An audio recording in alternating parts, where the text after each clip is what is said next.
Greetings, this is Dr. Willie Jolley, and I want to welcome you to my new Willie Jolley Wealthy Ways podcast series. We have been overwhelmed with the responses that people have shared from listening to these messages on my SiriusXM show over the years. Those listeners, and they're sharing my show with their network, telling people about it, telling their family members, their friends, and their coworkers about this show and the impact it's having on their lives. That's the main reason that this show is now #1 for self-help in America, and I'm very grateful. Yet we realize that many people do not have satellite radio and therefore could not experience for themselves the message. They could not get it for themselves. So we are now sharing these messages with everyone via this new podcast.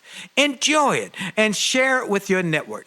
And let's help even more people to do more, be more, and achieve more. Tell everybody so that they can live a Wealthy Ways life as well. Welcome to the new Willie Jolley Wealthy Ways podcast. And remember, your best is yet to come. Named one of the outstanding 5 speakers in the world. Inducted into the Speaker Hall of Fame. Award-winning singer. Best-selling author. And now, here's Willie Jolley.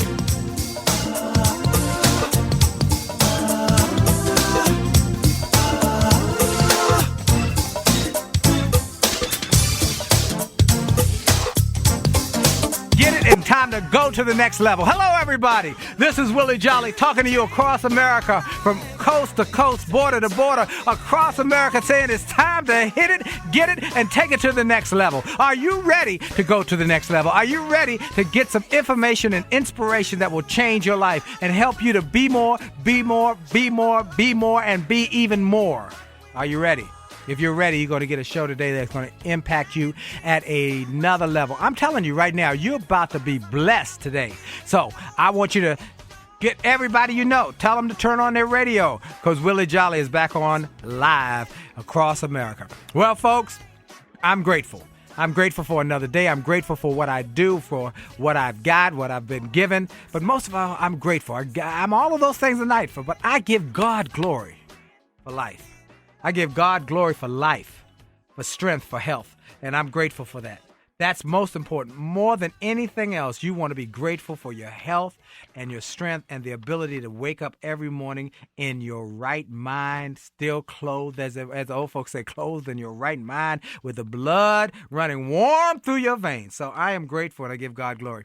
Well, to all of those who listen every week, thank you for continuing to listen. Thank you for your emails.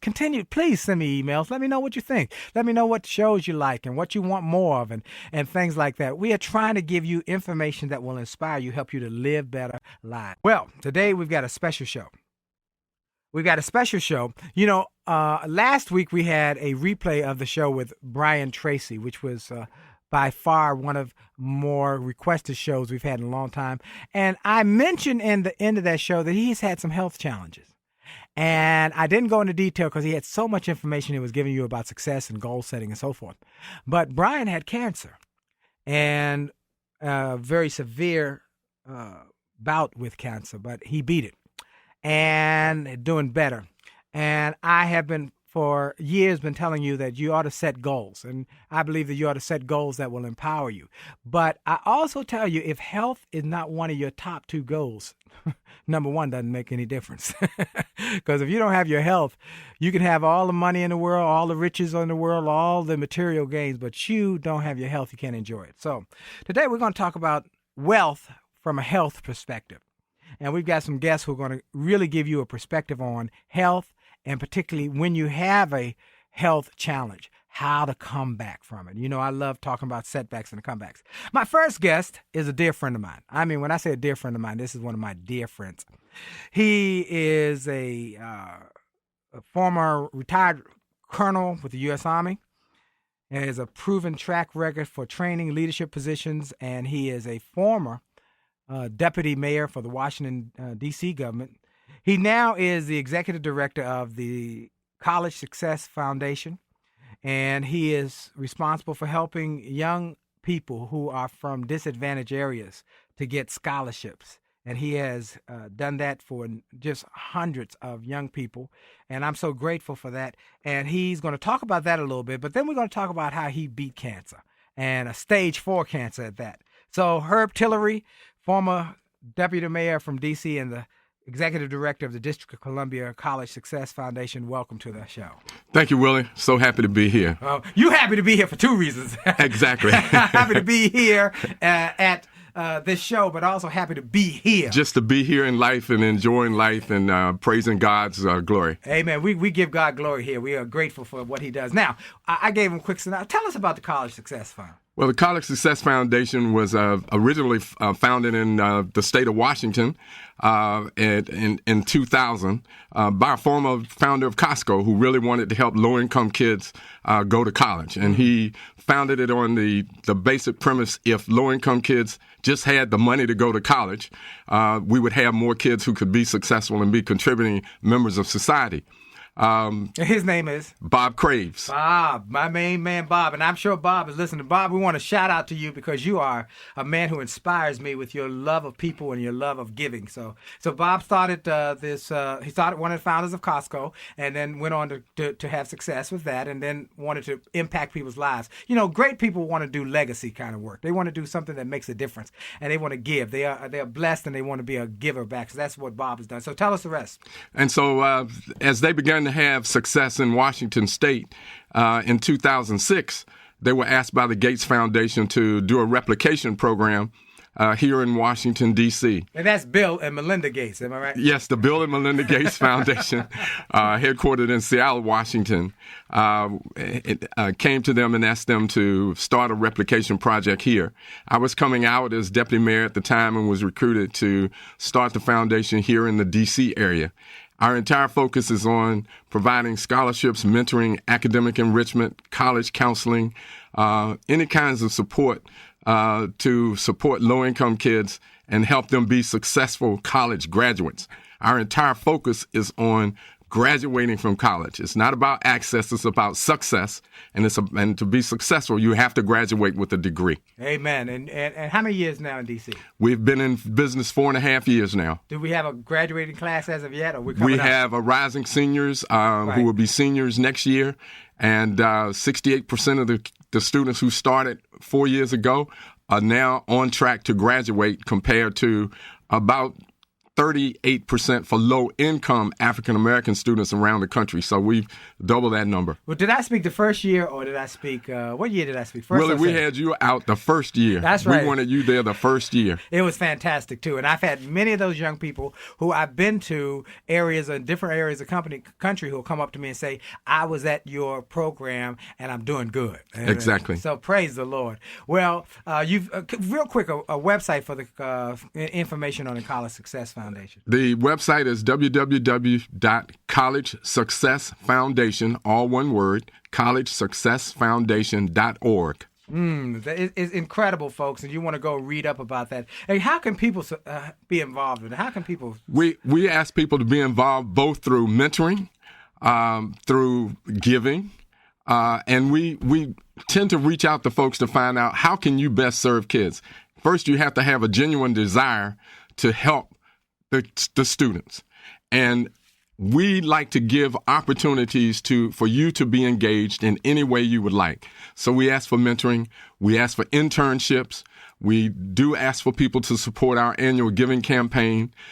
We have an annual breakfast that is coming up this October, and that we will be asking people to attend.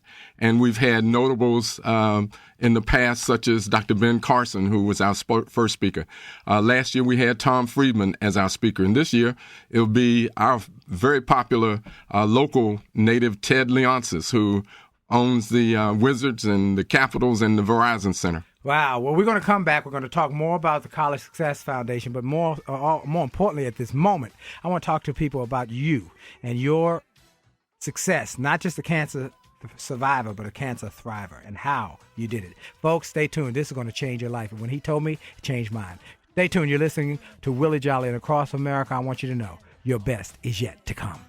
When you're in need, saying you need a friend who'll be there thick and thin, and you know be a friend indeed.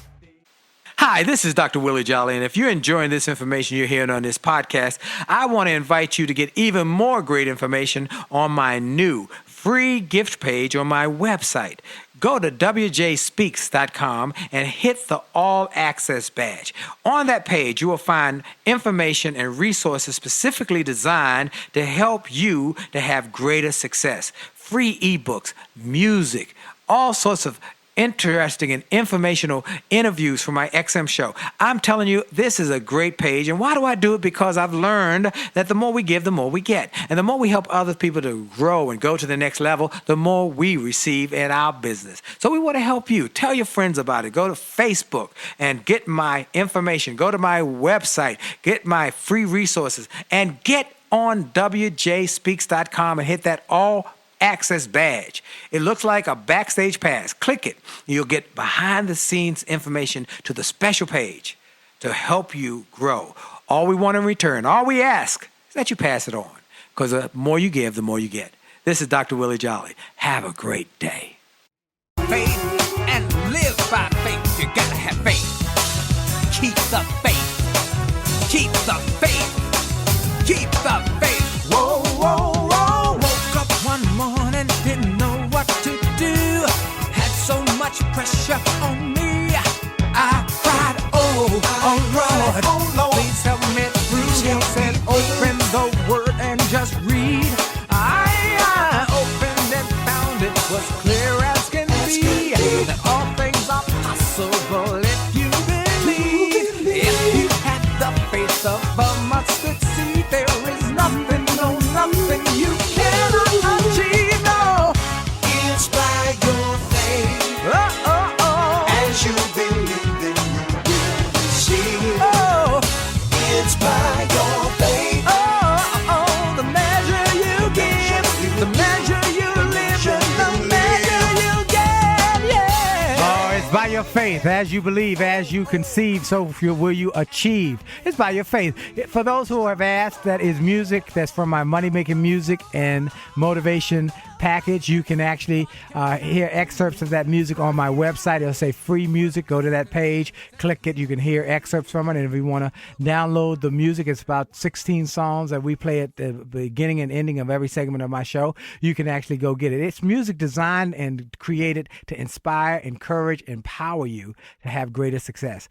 It helps you have greater faith, focus, and finances. So we want you to go and get that music, Money Making Music and Motivation. That's williejolly.com. And sign up for my newsletter. If you're not on my newsletter, you're really not taking advantage of all of the gifts that are out there, because some of the articles and information that I get, I share with my listeners, as well as the ones on my newsletter. Sometimes the articles that I get as special columnists like Michelle Singletary and others who send me great articles that I send out to my readers, because I want them to prosper as I prosper. So it's absolutely free. And when you sign up, you get an interview with me and Bob Johnson. That was one of the most powerful interviews we've done here on the show over the years, how he became a billionaire. If you want to know, go get that interview, and you can do it absolutely free by going to my website and just signing up for the newsletter.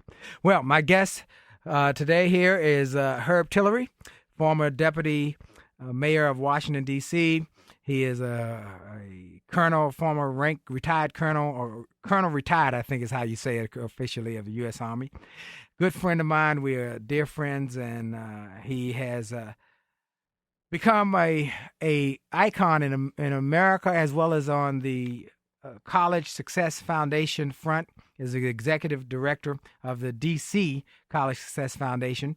And we're going to talk a little bit more about that. Then we're going to talk about something that really empowered me and inspired me when I talked to him some months ago, how he had been diagnosed with stage 4 cancer and given a short time period to live.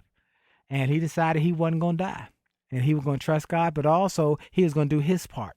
That God could do God's part, and then Herb was going to do Herb's part. And together, they were a majority, and they won. He is cancer-free and is doing great, looking great. And so he's going to tell you what he did that helped to get this process going. But first, I want to talk a little more about the College Success Foundation and the impact it's having on particularly African-American males, who we know have had such a problem in America with getting going to the next level. Yeah, thanks, Willie. I'd like to really talk about how the program is set up. We We have 4 components to the program. One is the mentoring prospect. All of our students have hometown mentors. The other is the Hero program, which is focused on African-American males, 7th through 10th grade. We focus on that population because of, one, the problem that we've seen with dropouts, but more importantly, we want to change the dynamic of the number of males to female ratios of students who are going to and graduating from college. As you know, it's about a 3-to-1 ratio from females to males, and we really want to change that dynamic going forward. So our Hero program focuses on African-American males, 7th through 10th grade, and that is about leader development, college planning, financial planning, and social skills development. Then our third component is the actual Achiever Scholars Program. That is for 11th graders. We work in our lowest wards here in D.C., wards 7 and 8. We received $117 million from the Bill and Melinda Gates Foundation, which covers about 25% of all 11th graders in those 2 wards. So as you can see, we can have a tremendous impact by working with these young people, and we work with them. We select about 250 per year. At the end of this program, which is a 15-year commitment by the Gates Foundation, we will have put through college, not sent to college. We have enough to put through college 2,200 kids from wards 7 and 8. Wow. We feel that will have a tremendous impact on breaking the cycle of poverty if we bring even a portion of those kids back to be the future leaders of this city. And so we're now asking businesses to look at these kids to be the future leaders so that this city doesn't have to always recruit from outside to find our leaders, both in government, in the private sector, in the nonprofit sector. So that is what we're doing with our Achiever Scholars Program. We provide a summer academic enrichment program, which is a very intrusive, intensive focus on developing math skills, English skills, social skills, literacy skills. And that is a 4-week residential program. Right now it's at McDaniel University outside of Westminster, Maryland. We have about 262 kids there right now. They graduate next week. And that is to get them already accustomed to what's different about going to college and then what you have to do to be successful in college. And we're also trying to cut the remediation by having this sort of enrichment. Right. Now, we're moving the needle. We know we're not going to make them all totally ready, but we're building self-confidence, the fact that they can do the work. We have peer counselors that we hire that actually work with them to make on-the-spot corrections. So as they decide they don't want to go to class, there's somebody knocking on the door, because when they get to college, you and I know there's nobody going to be looking for you in class. If you're not there, it's on you. Right. So we're trying to correct all of those things now during our year between 11th and 12th grade. Real quick, how many cities have this program now? Right now, we're only in the state of Washington, and here in Washington, D.C., there is a program similar to this out in Arizona and Phoenix. The next obvious question is expansion. Yes, we would love to do that, and we're looking at various options because there are a lot of programs around the country who are doing similar work, but not at the scale that we are. And so we're looking at how can we expand this model, because it's a proven model. No question. Yeah, it's a proven model. Well, it's great work. And so, again, collegesuccessfoundation.org. Okay, great. We want to thank Bob again for his vision with that. Now, I've got to get into what is going to really inspire me to, or what has inspired me to really focus on today. I was speaking at an event last weekend in Charlottesville, Virginia, and a lady came up to me and said, "I need to talk to you." And afterwards, she said, "I had stage 4 cancer. I was given a couple months to live, and I beat it. I've been alive now for years." Many people who have ever heard me speak hear me speak of the story of Miss Doris DeBow, who I interviewed for my first book, It Only Takes a Minute to Change a Life. And then I re-interviewed her for my book, A Setback, a Setup for a Comeback, who, when she was a math educator in the D.C. public schools, went to the doctor one day. They told her you have terminal breast cancer. You've got 6 months to live. And she said, I can't die. I love what I do. I love empowering and teaching children. I can't die. They said, you got 6 months. And they sent her home to die. Well, she decided she wasn't going to die. And she lived for 25 more years. In fact, she lived for 30 years. She said she was going to live for 25. She lived for 30. And she beat cancer 4 times. And when I interviewed her, she said, tell the people in your book that I might have cancer, but cancer does not have me. And the doctors can give you the diagnosis, but God gives you the prognosis. And it was her attitude that had a major impact on her success. Her faith mixed with her attitude. And when I talked to Herb Tillery about a couple months ago, and he said, Willie, I'm calling people to say thank you for your prayers, let you know that I went for my checkup. I'm cancer free. I mean, we talked on the phone. I was out of town. I don't know where city. I don't remember where I was. I think I was in Detroit doing the tour with Kelvin Boston or whatever. It just empowered me, inspired me. I said, Herb, you've got to share this with my listeners because they need to hear that when you hear the word cancer, it's not a death sentence, and that you want to have people do certain things, but you've got to do certain things, and you want the doctors to do certain things. So, Herb, just tell us a quick synopsis of the story first, and then we'll tell you how you beat it. Well, first of all, when I first got the word that I had cancer, and I'll back up a step and just say how we found out. Yeah. I had no symptoms. I'm a person who actually, because of my military training, actually go in for my checkups annually still. Even though I've been retired 15 years, I still go in for my annual checkups.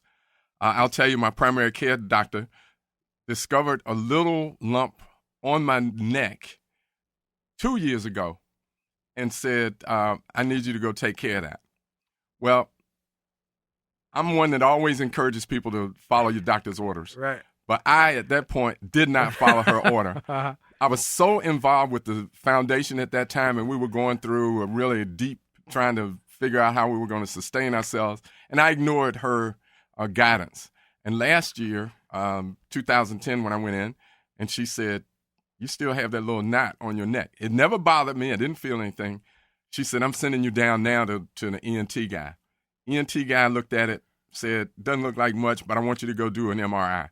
MRI discovered a mass behind my tongue, so I had throat cancer. So from there, he went on to say, I think it's cancerous. I need you to do the CAT scan. Uh-huh. So when I did the scan, that's when they discovered it was almost stage 4 throat cancer, and it had moved to a node. And so they were really concerned about it was stage 4. They brought me in and said, okay, you do have throat cancer, and here are your options. We can do radiation, we can do chemo, or we may have to do surgery, depending on how bad it is. And I tell you, Willie, although it was a bad prognosis, I never once thought that I would die. It just never crossed my mind. It was, my immediate thing was, okay, so I have cancer.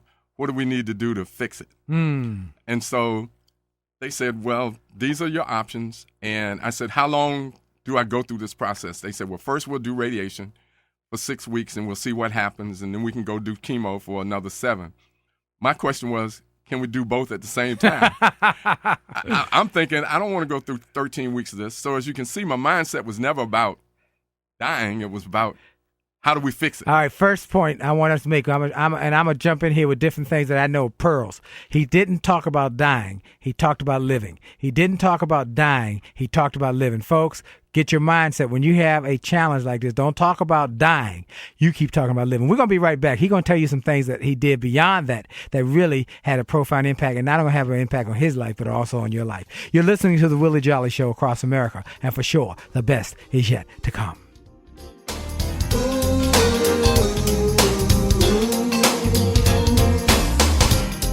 Afraid of flying, I always get my dreams on. Hi, this is Dr. Willie Jolley, and for years I've told people that in order to have a greater life, it starts by having greater individual days. If you have a great day and you repeat that great day 7 times, you've had a great week. And you repeat that week 4 times, you've had a greater month. And then repeat that month 12 times, you've had a greater year, and you're on your way to a greater life. And it starts with that individual day. I recommend you start each day with something powerful. I call it the pure, the powerful, and the positive. Rather than starting your day with bad news, how many people got killed or how many children got snatched or how many fires there were, I recommend you start your day with something to inspire and empower and encourage you to make this day a great day. We're excited to announce the start of Jolley TV on my Facebook page. Go to Willie Jolley, Willie.Jolley on Facebook. Just go to Willie.Jolley on Facebook and get ready for a great day and a great life. Have a great day on purpose. What the future holds for you. Headline news got you scared. Like everyone else, you want peace and happiness. But is there any chance of finding it out there? How can you forget the wonderful thing in all this confusion? What you desire is already guaranteed. Promised by a maker to all who believe. Ooh, take you as far as you wanna go. Why you wanna go?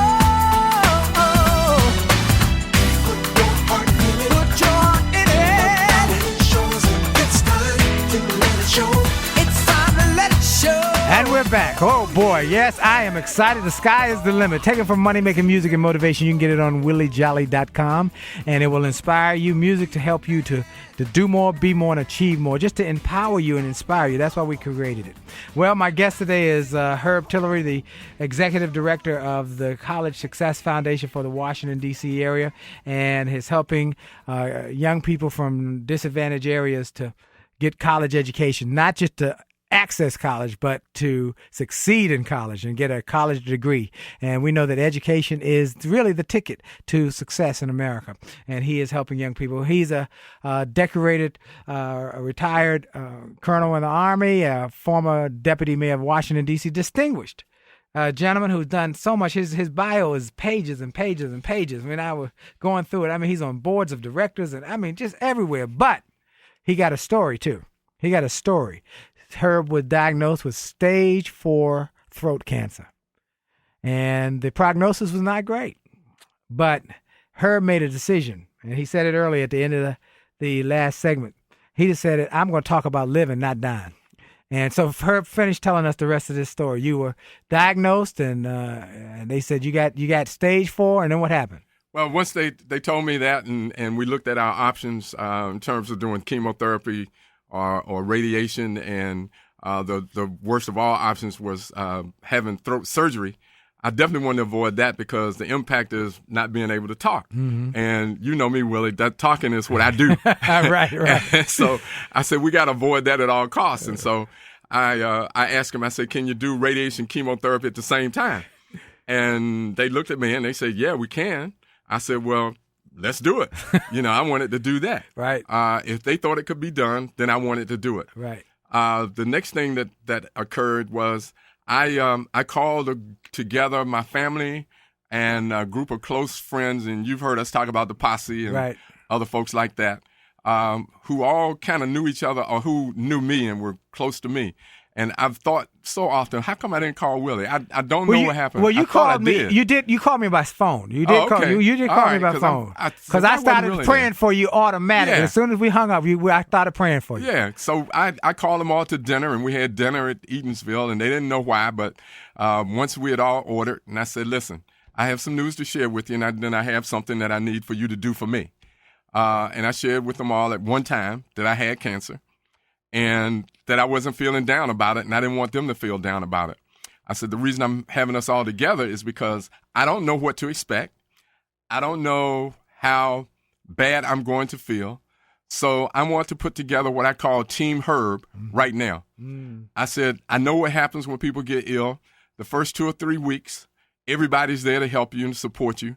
And then down the road, because they're used to the fact that you're ill, they tend to fade away. When you're still ill, you still need the same help and maybe more. I didn't know what to expect. So the intent was to put together a flow chart. Who will I be able to count on in weeks 5, 6, and 7 to take me to the hospital or to fix, because I was living alone, who would take me to the hospital, who would come in and fix food, who would I get to help me throughout so that I wouldn't have that as an additional worry to my cancer. That was the first thing. The second thing was I wanted to also say, listen, I know that there's some people here who may have some differences with each other, but during this period of time, I want no drama in my life. I want nothing but positive feedback and nothing but positive drama. I said, so I would ask anyone who has any differences with anyone to put that aside and let's focus on getting me healthy. I said, now, if you do not feel that you can participate in any one of these things, I will not feel bad at all. I'm just saying, I know you are the people who want to help me. Here's the way that you can help me. If you can't do that, send up prayers. Send up positive vibes. Create a positive aura for me.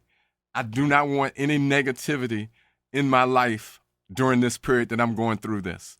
And I said, I love you all. That's why you're here.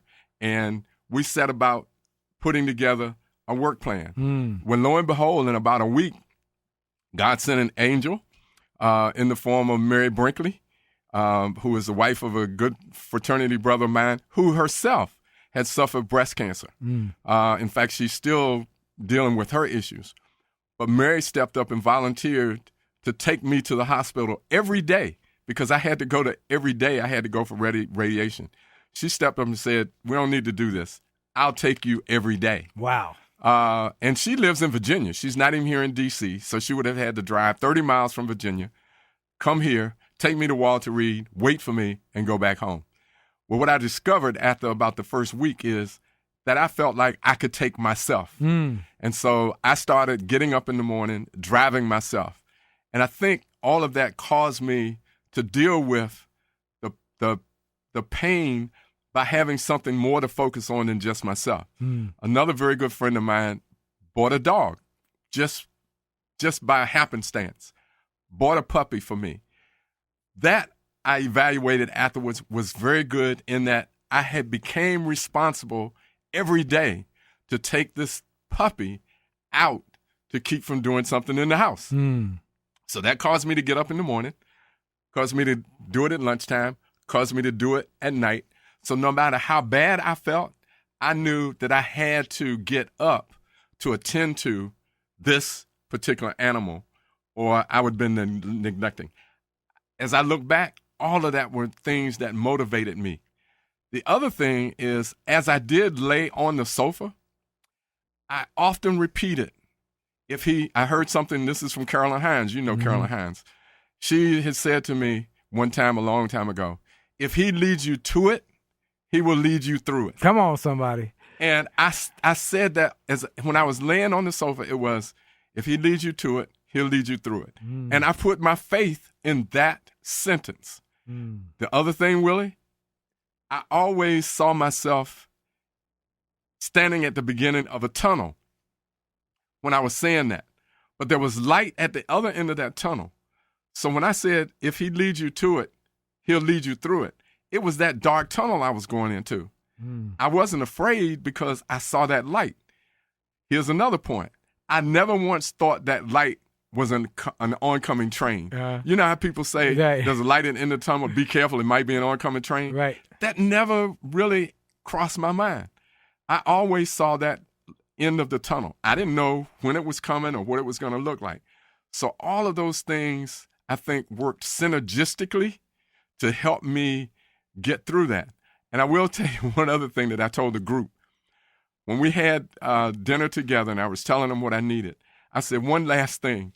I said, when you come to visit, and I'm not asking that you do, but when I get toward the 5th and 6th week and I start looking really bad, when you come visit me, the one thing I don't want to do is look up at you and have you looking back at me like I'm looking like I'm half dead.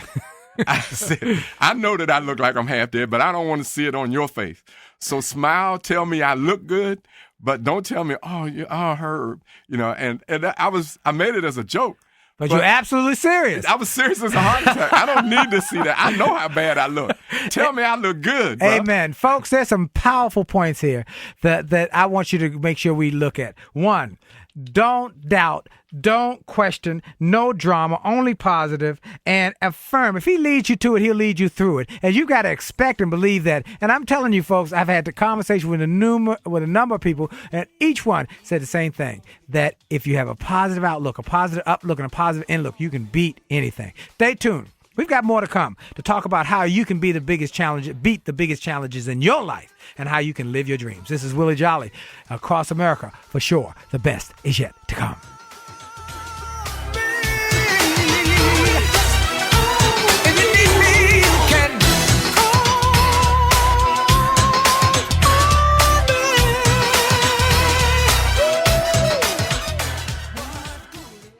Hi, this is Dr. Willie Jolley, and people often ask, how did I go from a broke, busted nightclub singer to become a best-selling author and to be voted one of the outstanding 5 speakers in the world by the 175,000 members of Toastmasters International? The answer is that I decided to invest and change my thinking, invest in my mindset, and decided to change my inputs, because inputs determine outputs. I heard about a seminar years ago when I was just getting started. I was making about $100 a speech.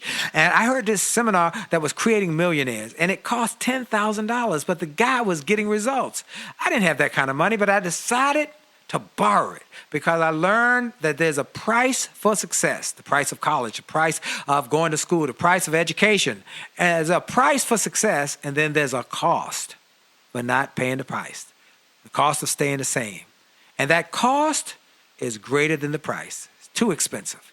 And so I went, and it changed my life. And I came back and quickly made $100,000. I heard a similar story from Dr. Dave Martin, how he went to a success rally, heard a speaker who inspired him. He and his friend said, wow, that's changed my life. The speaker had a package of materials to help build wealth.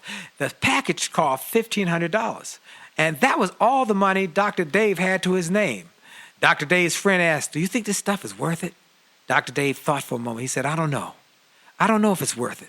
But I do know that I'm worth it. I'm worth it. He invested that money in that package and used the materials to grow his thinking.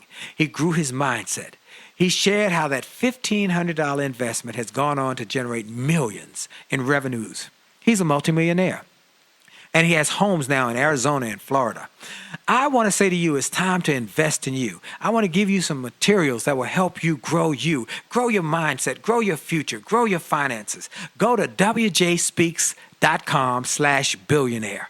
wjspeaks.com/billionaire to get some materials that will inspire your success and will help you find that there's a price for success, but there's a cost for not paying the price. And the cost is always greater than the price. Go to wjspeaks.com/billionaire and get the bag, the box, or any of the materials there, and keep growing your wealth. And remember, as a man thinketh, so as he is, and your best is yet to come. I am so motivated and inspired by this conversation about beating cancer. You know, people talk about all the time that they want to be successful, they want to be wealthy, and I am a big proponent to encourage them. But I also want you to talk about your health. I want you to talk about your health or lack thereof, okay? When you're struggling, I want you to be wise enough, and that's not man enough, but wise enough to say, you know what? I need people to pray for me. Herb and I were just talking offline that we need more people to talk about their struggles and be encouraged by it, because you will be amazed the kind of information people will have and will share with you when you do. I told him about the fact when I was playing tennis one day, I something popped in my foot and it tore up my plantar fascia muscle, which is the muscle, the biggest muscle in your body. It just ripped, and it was painful. And I went to the podiatrist, and she said, "Oh my God, this is bad, and I don't know if we're gonna have to do surgery. It's almost to the point of doing surgery, which would mean you'd be laid up for quite a while." And I said, "Well, I'm gonna think about this and pray about this, and try not to have this happen. That I need to have surgery." And then I finally was able to say I could fix it without the surgery. And she said it'd be about 4 weeks in the boot. I said, I'm not going to do 4 weeks. I'm going to do it in, 8 weeks in the boot. I said, it's going to be 4 weeks. She said, no way possible. I said, 4 weeks. 4-week checkup came. I went to the doctor. She looked at my foot. She said, I can't believe it. I can't believe it. She said, I should have known of all people would be you, Willie Jolley, you and your positive thinking. And I found out what it was called afterwards. It's called psychoneuroimmunology, that your mind and your body start to work together when you start to put them in the right perspective, and that they start to heal and things will start to happen. And when you add a positive faith that you believe God has something special for you to do, and that God says, hey, by his stripes I'm healed, and that by his anointing you can be healed, but you've got your part to do. And her Tillery is a great example of that. And we want men, particularly African-American men, to, one, go to the doctor. That's first. I want y'all to go to the doctor. Absolutely. Prostate cancer is running ragged and raging in our community because people won't go to the doctor. And we want you to go to the doctor. Second is to talk to other folks about your illness. And you were just sharing some stories about some people you know. Yeah, I know a couple of personal stories of whose wives have shared with me about their husbands who are dealing with cancer and have withdrawn, and because of their withdrawal, there's tension in the relationship to the point that they're on the verge of divorce. And they won't talk about it. Won't talk about it with anybody. They won't talk about it with their family members. They've frozen their family members out. Their close friends, and a couple of these guys I know myself, but they won't. They haven't brought it to me, and I can't say anything because then I will betray the trust that the wives have bestowed in me because they needed someone to talk to. Right. Look here, folks. I'm going to say this to you. Listen carefully. These are some tips, some powerful tips that I want you to listen to. One, when you're struggling with something in your life, don't be afraid to ask for help. You know, Les Brown said, asking for help does not make you weak. It helps to keep you strong. And therefore, you know, in my book, Turn Setbacks into Greenbacks, I say, chapter number 3, don't let your pride poison your prosperity. Don't let your pride poison your prosperity. The same is true for your health. Don't let your pride kill your healing process. Talk to people and say, you know what, I need help. And we're going to talk about that in the next hour because I'm going to bring Eddie Johnson. Many of you know my resident health expert, but we're going to talk about the thinking, the fact that when you start to share, you'll get illuminations and ideas from people you would have never thought of who will say, oh, I know somebody who did it. You said that's what happened. Somebody in your network, you kept asking people, Herb kept asking people, hey, I don't want to do this feeding tube thing. And they said, you got to do it. No, I don't want to do that. You got to do it. Has anybody ever succeeded in this process without a feeding tube? And you said, I found one person. One guy. My nutritionist said, yeah, in my whole career, I found one guy who went through it without using the feeding tube. And she said, oh, he was a colonel too. I said, well, if anybody else can do it, I can do it. And I never once used the feeding tube. I did get weak. One day, I was really, really tired of trying to swallow. But my motivation was that if you stop using your throat, and I say this to all the throat cancer folks out there, you have to use your throat muscles. You have to find a way because once you get past the throat cancer, you have to relearn to use your swallowing muscles. And I know of a situation now of a fellow who used the tube, and it's been 3 years since he has gotten rid of his cancer, but he's still using the tube because he hasn't been able to get his swallow muscles back. So you've got to find something that motivates you to fight through to the positive side of getting things done and not succumb to the negative. Oh, I can't do this. Get rid of can't, not, anything that ends in NOT. You need to let that out of your vocabulary. I love that. You know that, folks. Look, you got to speak health in your life, got to speak good in your life, got to speak power in your life. If you think you're sick and going to be sick, you're going to be sick. I share an analogy. I had an aunt who I loved dearly. Was like my other mother. She said to me one day on the phone, and just in passing, she said, you know, Willie, I just hope I don't get cancer.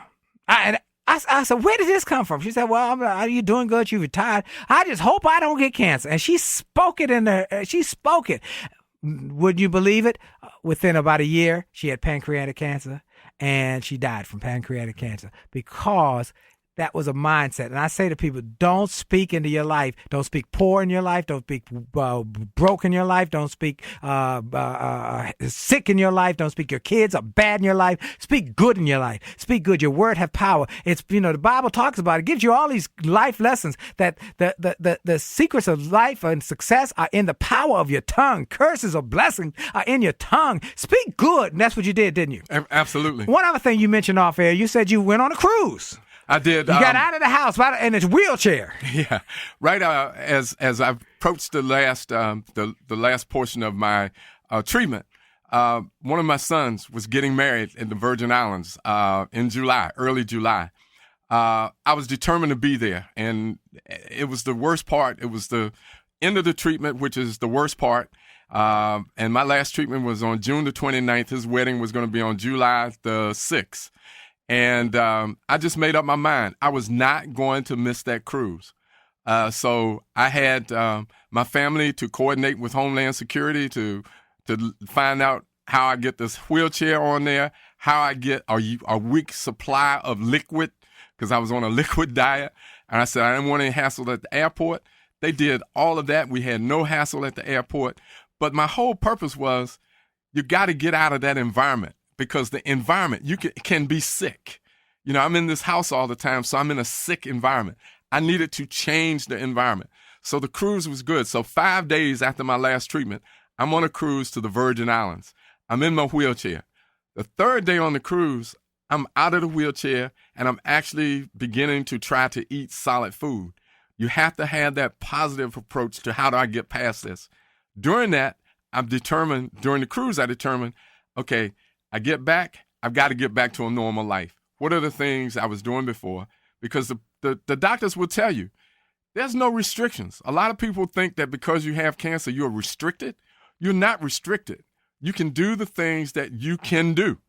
So you got to fix your mind on what it is you can do. Like get up off the sofa, walk around the house, do other things with people, be positive in your attitude. And so when I came back, 3 weeks after I came back, I went back into the gym, and it was strange. The first time I tried to pull on a weight, it didn't budge. I'm saying, oh, my goodness, I really am.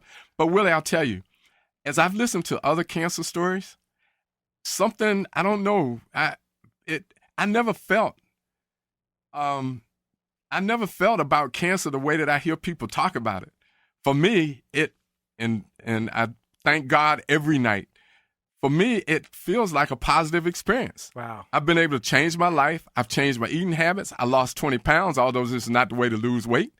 I no longer have high cholesterol. I no longer have high blood pressure.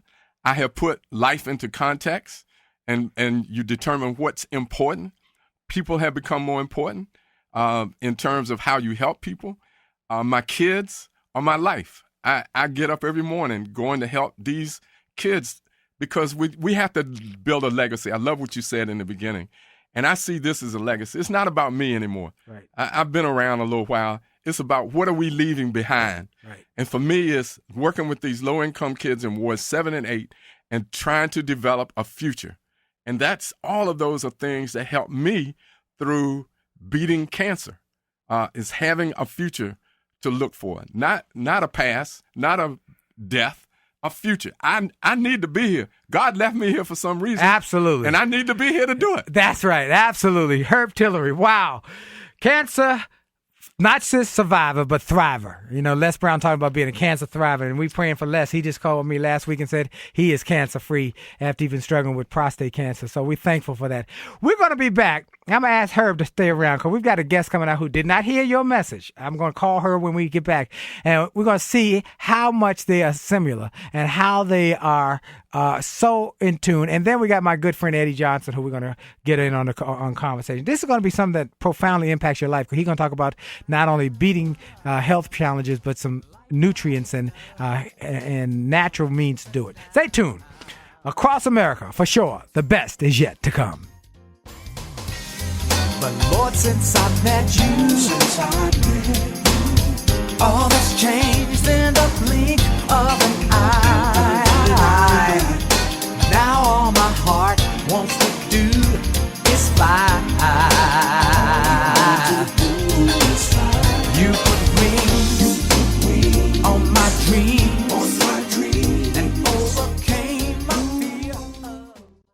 I'm fired up and ready to take it to another level. Across America, hello, everybody. This is Willie Jolley calling in for you to know that this is my time to tell you that your best is yet to come. You know, I love that story. I met the man on the plane. I was struggling to pay my bills, and he struck up a conversation with me. And he asked me a question that changed my life. He said, young man, how old do you think I am? I looked at him. I said, I think you're about 60. He looked me in my eye. He said, young man, I'm 88 years old, and my best is yet to come. If an 88-year-old man could have that kind of optimism, belief, then what did I have to whine and cry and complain about? If he could believe that his best days were in front of him and not behind him, what did I have to complain about? I went home, and I got busy. That was almost 20 years ago now. And since that time, I've been inducted into the Speaker Hall of Fame, named one of the outstanding 5 speakers in the world, books that have become bestsellers, television, radio, all because someone encouraged me. And that's why I wanted to have this show today, to encourage you that no matter what you're going through, or no matter what you might be going through, no matter what kind of challenges, that your best is yet to come. And hear people who were not just successful, but were significant, doing things that were impacting people's lives, and they got hit with cancer or hit with challenges or going through some difficult times in their lives. But they didn't speak death in their lives. They spoke life. They didn't speak that this is the end of the story, but this is just a bend in the road, and that their best days were in front of them. You got to have that kind of optimism, whatever you're going through, whatever challenges. To my trucker friends who are listening right now, that you might have had a tough time. It might have been a tough economic situation or circumstance. You might have been through a bad situation in your marriage or in your life or in your finances or with your children, but don't give up. We got people who've looked cancer in the eye. And cancer back down. Come on, somebody. Herb Tillery is still with us. And we're going to call my friend, can we call my friend Debbie Spann?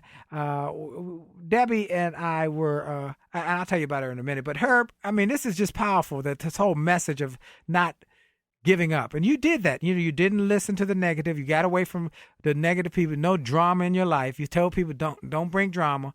And if you're going to come in here and look at me and talk to me, look like I got a life to live. Am I right about it? Exactly. That's exactly what happened, Willie. And it changed my life. As I've said when we went off the air, cancer really changed. By the way, we didn't tell you. Where are you now? You're cancer-free. Oh, I'm cancer-free. I've been cancer-free for a year. I still go and get my checkups, but the critical part is the first year. And so we passed that milestone on June the 29th. So this show is timely. Yes. And so I feel physically as good as I did when I was in the Army. Wow. And you know how that had to be. And yes. I'm in the gym. I run. I'm on the treadmill. I lift weights. I eat right, much better than I was before. Because I had throat cancer, I'm forced to drink a lot of water, which is what I should have been doing anyway. Yes. So it's required me to do the things that we should have been doing to take care of ourselves. So I look at it as overall, and I'm always afraid to say this because it sounds crazy, but overall, it's kind of had a positive impact on my life. I have a friend in Florida, not in Florida, in San Antonio, Texas, who says he has a book called Blessed by Cancer. And interesting. I got a guest on who I want to make sure we get on. Her name is Debbie Spann. And Debbie, you have a new last name. I've known Debbie for, 30 years. We went to college together. We've been friends. What's your last name now? Vini. Yes, Vini with the V. Vini. Yes. Okay, now let me tell y'all, folks, I saw Debbie at dinner at a restaurant the other night, and I gave her a big hug. I had known that she had been ill, but I did not know until she told me that moment what she had been ill with. And, boy, when she told me, I was just floored. Debbie was diagnosed with pancreatic cancer. And for those who don't know, pancreatic is probably the most deadly cancer out there. And the success rate is less than 5%. She was she was diagnosed with pancreatic cancer, given 18 months to live. And that was over 5 years ago. And Debbie is here looking good. Debbie, you have not heard anything my friend Herb Tillery said. I want you, because you weren't on, we just called you at a family reunion, so we won't keep you long. But I didn't want you to tell people your story. And folks who are listening, who were listening the first hour, will realize how common and clear and connected the two of them are in their story. Debbie, tell them your story, please. Thank you, first of all, Willie, for having me on today, because I have such an incredible testimony that I want to tell it, and I tell it wherever I can. About 5 years ago, actually it's closer to 6 now, I ate some fried chicken, and I don't normally eat a lot of fried chicken, and I was having some stomach pain, and my husband said, call the hotline and see what's going on, because this is unusual. A gentleman on the phone said, you should go get it checked out. It's probably a hernia issue. Went to the hospital, one of the larger hospitals in the area, and they ran some tests. The lady probably said it's a GI issue. Okay, nothing major or bad indigestion. It was probably about 6 hours later, a very important-looking doctor came in with the other doctor and said, you have a lesion on your pancreas. And I'm thinking, pancreas, lesion, okay. Still hadn't connected the dots. Long story short, I was in the hospital for about 4 days being treated for pancreatitis. And I went home and I got on the computer and I started reading about pancreatic cancer. And it was not good news. But as I was reading the whole time, I just kept saying, I serve a God that can heal, and that I'm not going to own everything that I'm reading. I went to see several doctors. I talked to one of my doctors who was actually a medical intern doctor. I talked with her. She actually called me and prayed with me on the phone the day before I went into surgery, and they had hoped that they would be able to do the cyber knife. But I found a doctor at one of the bigger hospitals in the area, and this gentleman was just so warm, and I had interviewed 3 doctors, but first of all, I said, I need a doctor that I can connect with spiritually, and I did.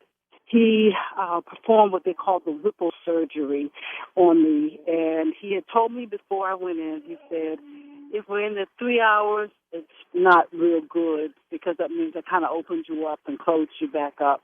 He said, but if it's 7 hours, that's great. Went through the surgery. I was very aggressive. Probably about 2 weeks after being diagnosed. Because I said, whatever it is, it's not good, and I want it out of me as soon as possible. I had people in at least 5 churches in the area, people who were sending emails all over the world just praying, that I would get through this. When I opened my eyes after the surgery, first thing I did, my husband and my daughter were standing beside me, and I saw tears rolling down their eyes. But then before I addressed them, I looked at the clock on the wall, and I had been in there 7 hours. So I looked back at them, and I said, what are you all crying for? I said, 7 hours. I said, isn't that good? So the doctor came in, and he said I did well. I was supposed to be in the hospital for 2 weeks. I was in there for 6 days. I had a granddaughter that had been born right before I went into surgery. I said, we're going to be home for Mother's Day together. So I was very determined. I got up, I walked. The intern came in every morning. He said, Miss Vina, you are doing so well. I said, yeah, because I'm out of here on Saturday. I'm going to be home on Sunday. And, God be praised, I was home on Sunday. My granddaughter had been in NICU since she was born, about a month and a half. So we spent our first Mother's Day together, and I've since had 2 other grandchildren, but she's my heart, and she knows the story, and she just keeps saying, she said, Mama, I made you hurry up and come home from the hospital. And I have so many blessings, and I'm going to try and cut the story a little short. But 10 months later, I did have very limited chemo and radiation, what they call good measure, because they got all of the cancer out when they went in for the surgery. But I had a little hesitancy about getting, but I went on. I said, I'm going in Jesus' name and have this done. And at the end of my radiation, one of the doctors, he said he wanted to do a little bit more. I said, oh, no. I said, we're through here. I said, this is all that. You said this is the period of time. And I said, I'm through. I said, me and Jesus will take it from here. And so I did not have any more radiation, no more chemotherapy. And it was a very low dose. I didn't lose hair. I didn't lose anything other than weight, which was okay. And so about 10 months later, I did have some adhesions and possible damage from either the surgery or the radiation. They're not sure. They had to remove 75% of my lower intestines. I had signs, but I didn't pay close enough attention because I had gone back to work to a very stressful job, which I should not have done. My husband wanted me to retire and, go out on disability, but I was cancer-free, so I didn't really have a disability to retire on. After this surgery, I did. I ended up with short bowel syndrome, but God be praised even in this. And I did catch the tail end of the gentleman's story. And Willie mentioned the book, I thank God for cancer because it has transformed my life that I'm a brand new me, and I love where I am, but it took cancer to get me where I am. And so I'm just very thankful and giving God the praise for where I've ended up. They wanted me, after they removed 75% of my intestines, they told me I might end up on a bag for, the rest of my life. And even when the doctor says, I said, I'm not claiming that, but I did have something called TPN, and I had a feeding tube in my chest for about 3 months. And I was on this bag for 18 hours a day. After the first week, I said, honey, this doesn't work for me. I can't stand this bag. And I ended up 3 months. I said, take the bag off. I'm fine. I was always sort of a vegetarian, a pseudo-vegetarian, and a good health eater. But after the 2 surgeries, I sought out holistic care. I went to the apothecary. The only thing that I am on right now are vitamins because they don't hold on to my. So you're not on the bag. You're not on the feeding tube. Not on the feeding tube. You're just taking vitamins because you said that is the way I'm going to live. Hold that thought, right. Debbie. Hold that thought. Okay. I don't want you for a couple more minutes, and I know I'm going to let you back to your family reunion, but I want to tell people a couple things that you shared with me about your thinking and how positive thinking, and I'm going to get Herb to join in, and then we're going to bring Eddie Johnson in a few minutes after we get that through so people can hear. Right. You're listening to Willie Jolley across America. The best is yet to come.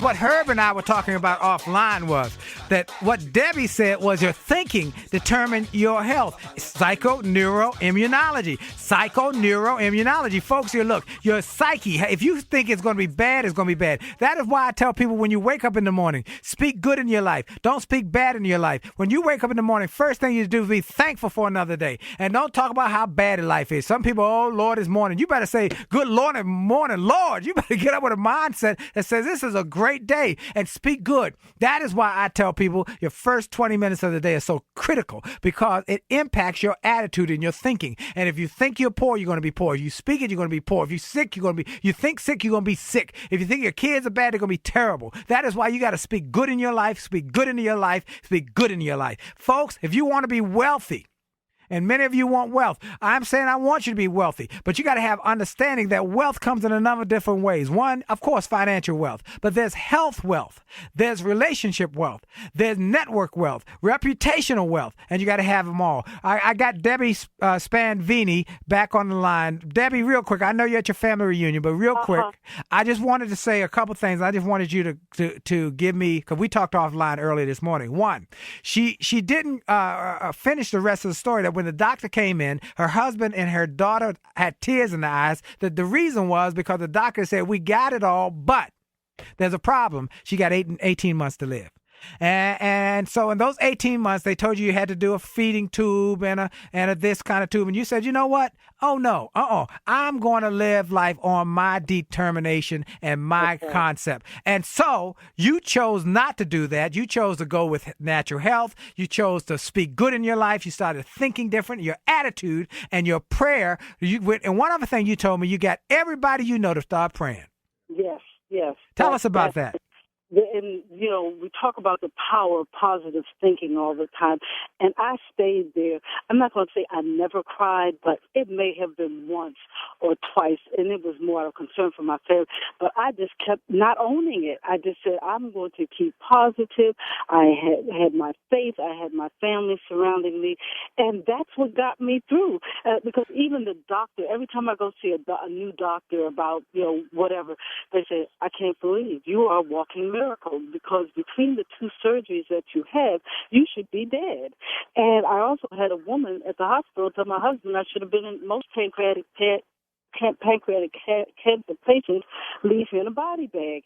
And, even as they were telling me this, I just said, I'm not going to own it. So the power of positive thinking and staying off the internet in some respects and not reading and believing all the in print is I know that's what got me through. So I just encourage anybody who's going through right now to stay positive, to keep praying, and to just spread a lot of love and take it all in, but don't own the symptoms. Just fight through it. And that's what I did, and that's why. Absolutely. I wanted people to hear that because you told me offline when we were on the phone, and it blessed me because you said, one, Willie, they gave me 18 months. This is almost 6 years. Two, yes.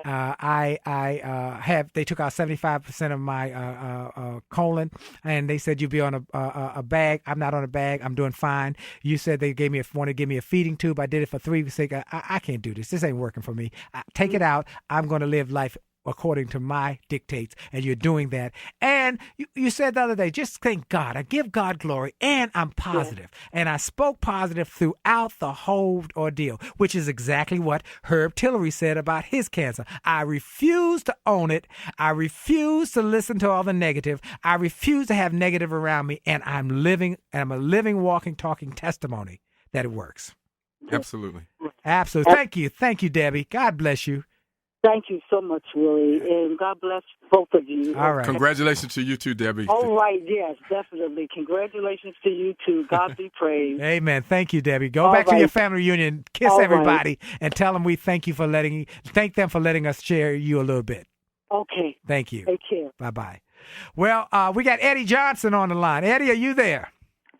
I'm here, Willie. All right. Now, for those who are longtime listeners, y'all know Eddie is one of our most popular guests because Eddie is one of the most effective experts on health I've ever met. And Eddie is a architect by trade, but Eddie knows more about health and particularly nutrients and natural health than anybody I've ever met. And whatever you're going through, Eddie has just a blessing. He's been blessed with this. Eddie, give me real quick your story in 2 minutes, and then we're going to start talking about this beating cancer and beating health issues. Okay. I've been studying nutritional and spiritual healing for quite a few years. On the 5th of February, 1999 at 12:15 p.m., while conducting a site inspection of a project I designed in Los Angeles, 3,000 miles from my home here in D.C., I leaned on a wall that turned out to be a piece of plastic. So I fell 11.5 feet to a concrete floor on my skull. So by the laws of physics and medicine, I'm supposed to be on the ground. I didn't die. Well, actually, I did. I died for a short period. I had developed I lost a lot of blood out of my head. I cracked 8 ribs in my left chest, dislocated one in my right, dislocated my right hip, bruised muscles, lungs, and my back. They said my body hit the concrete with so much force, I went up in the air like a basketball, landed forward on my forehead, chest, bruised muscles, lungs, back and front, and died on the spot. By the way, I was 56. I was a wreck. My brother-in-law brought me back. I woke up 15 and a half hours later in the hospital, and I walked out of the hospital in 3.5 days. Here we are. That was February 5th, 1999 at 12:15 p.m. exactly. Today I have no aches, no pains, and I take no drugs. Wow. And it's amazing that he's not arthritic. Before you started this health campaign, you had arthritis, you had all sorts of issues. I had a bad arthritic right knee. That's right. So your life has changed. You should see him. He is the picture of health. 68. 68. Second-degree black belt in Taekwondo. And when I saw him the first time after many years, he said, Willie, let me show you something. Sat on the floor, put his legs out at a spread eagle, and put his head to the floor.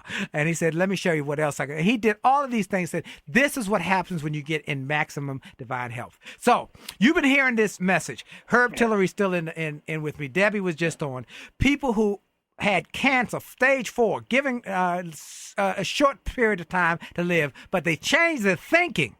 They changed their mental attitude and beat cancer. And Eddie, you tell people that all the time, don't you? Yeah. As a matter of fact, let me mention something that neither Herb nor Debbie mentioned. They said I didn't claim it, but let me help the public understand what claiming means. The Bible says, God says, whatever you ask, believe it in, be it done unto you. So when you walk around saying, most people know God as God, Jesus, Jehovah, but people don't realize that we're using God on a daily basis when we use the words I am and I have. So when you say I have cancer, whether you have it or not, the doctor misdiagnoses and tells you have cancer, and you believe it and you claim it, you will have it.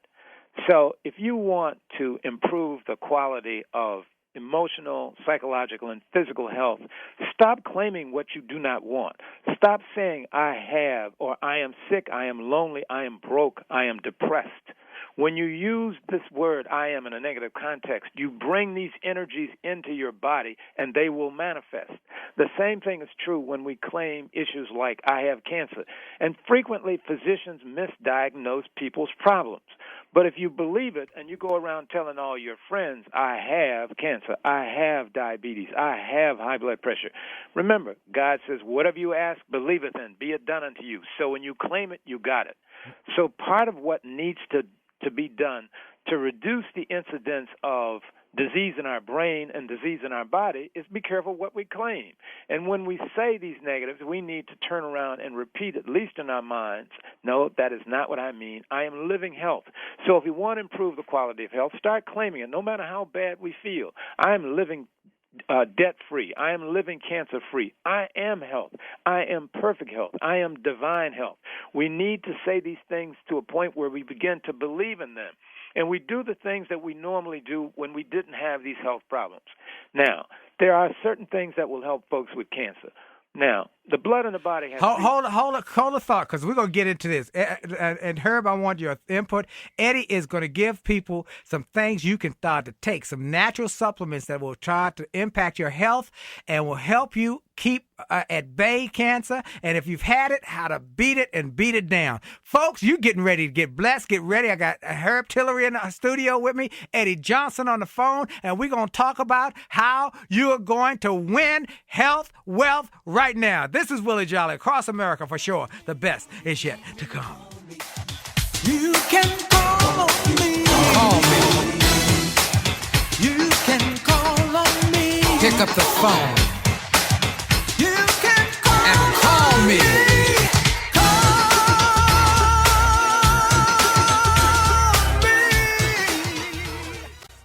One day I was about to speak at a conference, and it was an evening speech, and I turned on the television while I was preparing in that afternoon, had some time to spare, turned on the television and saw the movie Selena, and I was so depressed because she got killed, and I was depressed, and I said, I got to go speak and fire these people up, and I said, what do I do? How do I get out of this funk?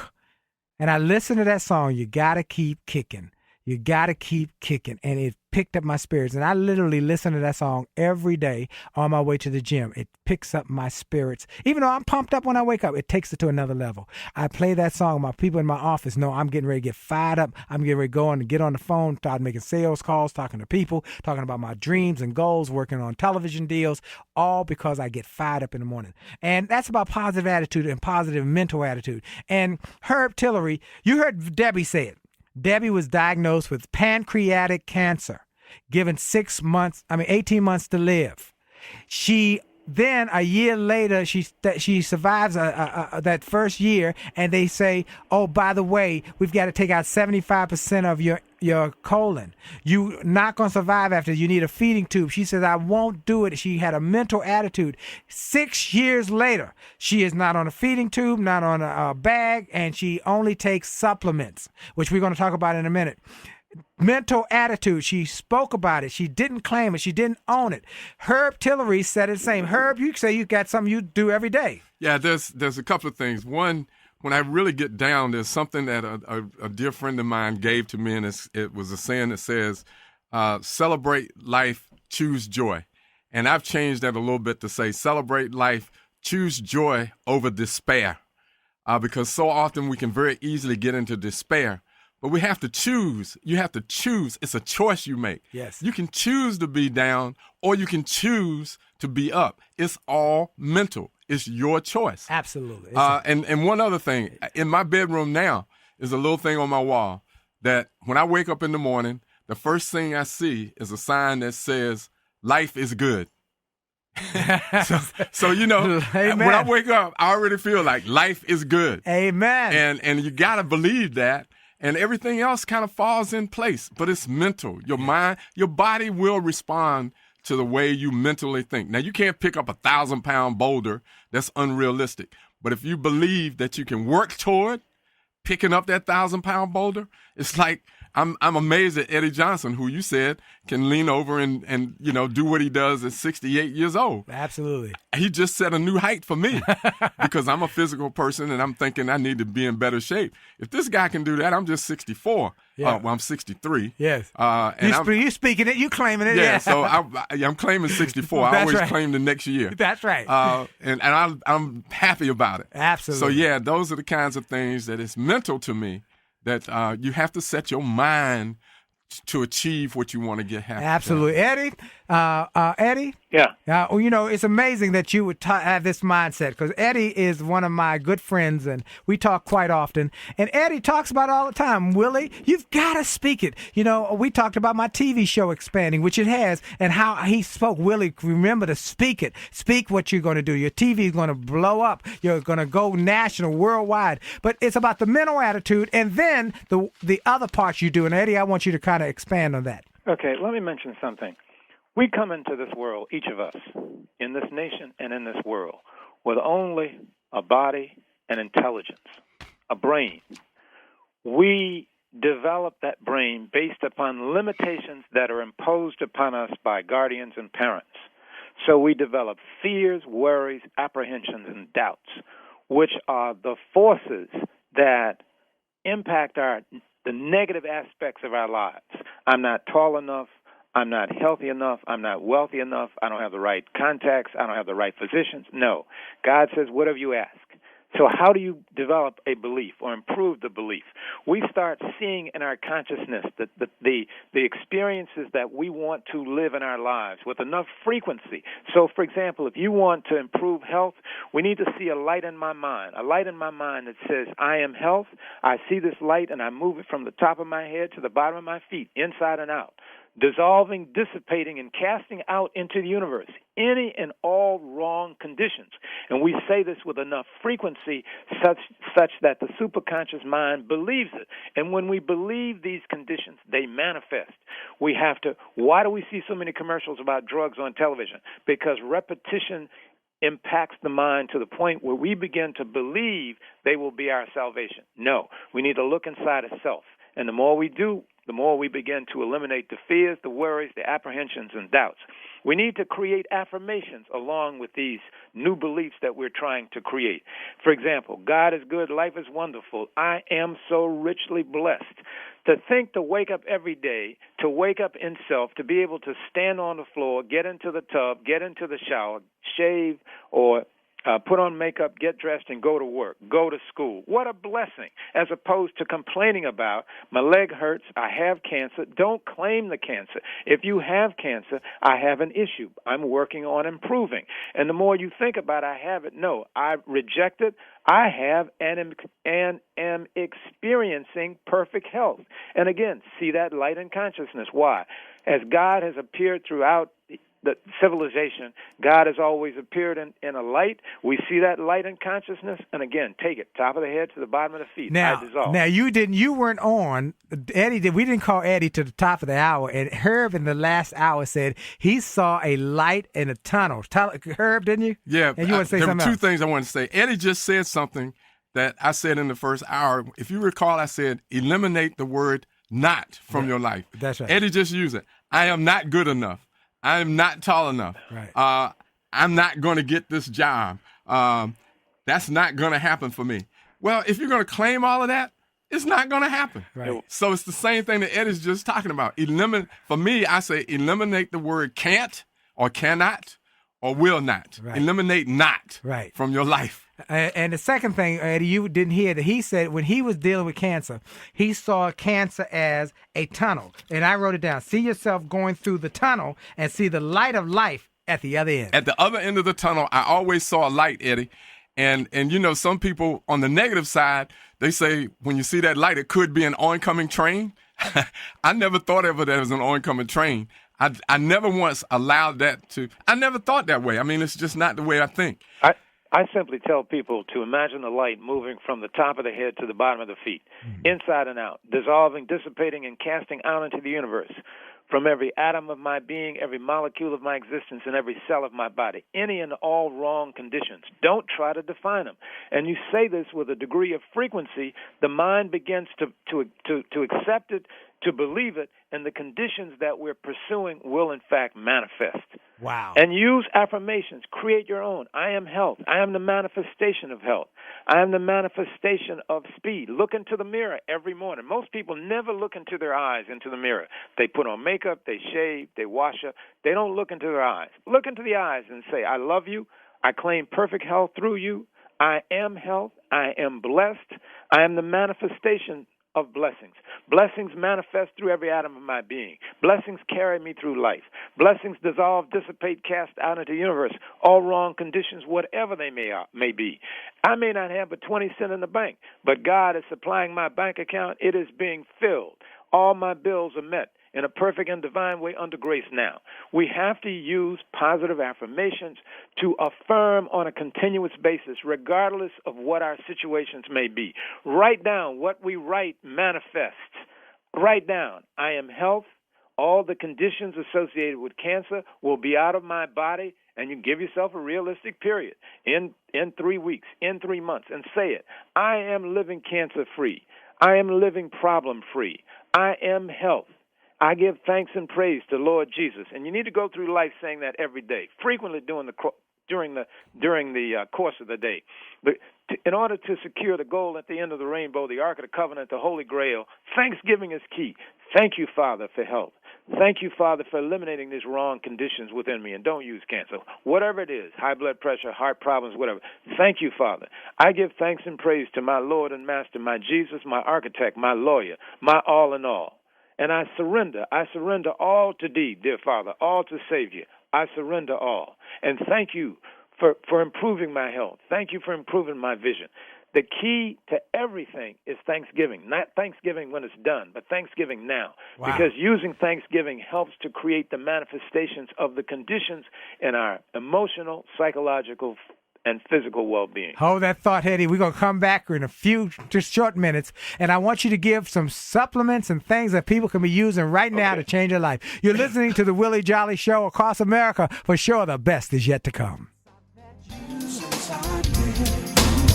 All that's changed in the blink of an eye. Now all my heart wants to do. We had an incredible show. It had Herb Tillery, the executive director of the College Success Foundation for Washington, D.C., former District Columbia deputy mayor, who beat cancer, stage 4 throat cancer. We had Debbie Span-Vini on, who was given a 18-month prognosis for pancreatic cancer. And then a few months afterwards, they took out her colon and told her she'd have a bag and a feeding tube. 6 years later, no feeding tube, no bag, no cancer, and only take supplements. And then we got Eddie Johnson, who many of you know is just one of the great health practitioners with natural health, with spiritual healing, with thinking. And Eddie, I want you to tell people about some of the things they should be taking, because we only got about 5 or 6 or 7 minutes for the show. Okay. I want you to go to work. Go All ahead. right, now, but before I make recommendations, let me make one other recommendation to folks about healing. Yes. Thanksgiving is key. Regardless of how bad you feel, give thanks and praise. Read the 47th Psalm in the Bible and the 150th Psalm. These are both Psalms of thanksgiving. Read them until they become a part of you every day. 47th? 47th. Oh, clap your hands, all you people. Shout unto God with a voice of triumph. And the 150, they're both very short. Okay. Read them until they become a part of you, and then give thanks and praise. Now, let's move forward. I want to make a couple of observations. The purpose of the blood in the body is threefold. It is the transportation system that carries nutrients to all the organs and nutrients and oxygen to the brain.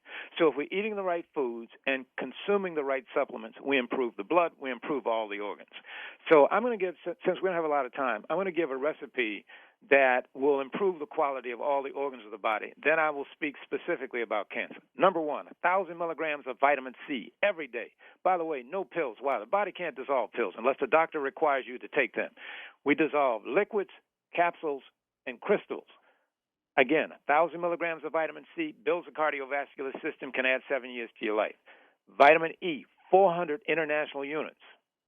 Coenzyme Q10. Coenzyme, Q10, a lot of energy. Glutathione. Glutathione is found in asparagus. By the way, if you puree asparagus, not only did I get this from my research, I also got it from research from Johns Hopkins. Pureeing asparagus, producing glutathione, kills cancer cells. And then 200 micrograms of selenium, which is produced in mushrooms, walnuts, and a few other substances. So, vitamin C 1,000, vitamin E 400, coenzyme Q10 100 milligrams, glutathione 400 micrograms, and selenium 200 micrograms. Do this on a regular basis. This will improve health. Now, let's go back to cancer. Cancer, vitamin C fights cancer cells, especially those folks who have to go on chemo. Chemo kills healthy cells and cancer cells. So folks who are having cancer issues, I'd recommend you take 3,000 milligrams of vitamin C, liquid or crystals. Spread it out over the course of the day. Vitamin C is water soluble. A lot of it will drain out, but it builds the health of the blood cells. By the way, there are also, and I just mentioned glutathione in asparagus. By the way, the Japanese have produced 3 mushrooms called the maitake, shiitake, and reishi. Maitake, M-A-T-A-K-I, and reishi, R-E-S-C-H-I, kill cancer cells. Shark cartilage kills cancer cells. Kyolic garlic. By the way, the 2 I consider most important natural herbs on the planet, one of which is cayenne, which improves cayenne is high in vitamin C, so you're improving your circulatory system. Cayenne cleanses the colon, heals ulcers, heals hemorrhoids, reduces inflammation in the joints, lowers cholesterol, which also is an issue associated with cancer. So cayenne. How much? 1 or 2 capsules after a meal. Drink a glass of water. Also flushes the colon to help get toxins out of the body. Kyolic garlic is the second most important natural herb. Kyolic. Why is this important? Antioxidant, reduces inflammation in the body, flushes out. Cayenne and kyolic garlic in combination lowers the blood pressure. Also helps to reduce the incidence of cancer. Red clover, especially liquid red clover. Red clover is a blood cleanser. Why is this such an issue? Practically everything that we eat that comes in a bottle, bag, box, or can has either sugar or salt or both, and then the veggies are sprayed with herbicides, pesticides, and insecticides. That's why we're having so many health problems, because there's so many chemicals in the foods we eat that we're not consuming, by the way, enough roughage to eliminate. So red clover helps to eliminate. Also helps to reduce inflammation in joints and in tissues. So in addition to help with the reduction of cancer, it also helps with the reduction of arthritis and other issues. Suma, S-U-M-A, helps to reduce the incidence of cancer cells in the body. So again, I'll mention C, glutathione, shiitake, reishi, shark cartilage, kyolic garlic, red clover, suma, a lot of vitamin C. Most important vitamin of all the vitamins we consume. Vitamin C, vitamin E, coenzyme Q10. And by the way, most of these items can be either secured as a liquid, capsule, or vitamin C you can also get as a crystal. So taking these will transform your overall health. And oh, by the way, when you wake up in the morning, immediately after thanking God for giving you another day for guidance, protection, and delivering you from whatever the wrong conditions are without calling them out, immediately drink 8 to 16 ounces of room temperature water. Get your metabolic rate up. It starts the digestive process. And then water after every meal. You are moving the digestive process plus water is essential for carrying nutrients to all the organs. By the way, there's one other. Acidophilus, which is found in yogurt, helps to provide friendly bacteria in the colon, helps to cleanse that colon. Oh, another, aloe vera. Most people know aloe vera as the healing plant. It also helps calm the stomach. It also helps with stomach problems and acid reflux problems. It also gives you energy when you take it as a liquid. Also helps to cleanse. Cleansing is so important now to reduce the diseases in our body by all these chemicals we're consuming on a daily basis. Also, Pick up your product that you're buying in your food stores. Look at the labels. Reduce the incidence of artificial sugars and salts. Don't buy juices. Reduce the incidence of buying juices that are concentrates, which are more sugar and water than natural products. And you got to exercise. As a matter of fact, I tell folks we got these great programs through the Y all over the country. Here we have the Y here that has a great program that they produce on a continuous basis right here in the metropolitan area. The PhD program, which deals with physical health, which is why it's physical, it's emotional, spiritual, and psychological health. And these kids are driven. They help to lose weight. Oh, you want to lose weight? I would recommend this cayenne. There's a natural herb called glucomannan. It comes in a capsule. Take it with water, half an hour before meals. It expands in your stomach. It touches all all the organs in the stomach, including the nerves, to give you the impression that I'm full. It also helps to flush the colon. This is something that will help to lose weight. But if you want to lose weight, write down what you want to claim. I claim I am weighing 100 pounds, 150 pounds. I'm claiming it. Thank you, Jesus. Look in the mirror. Claim it.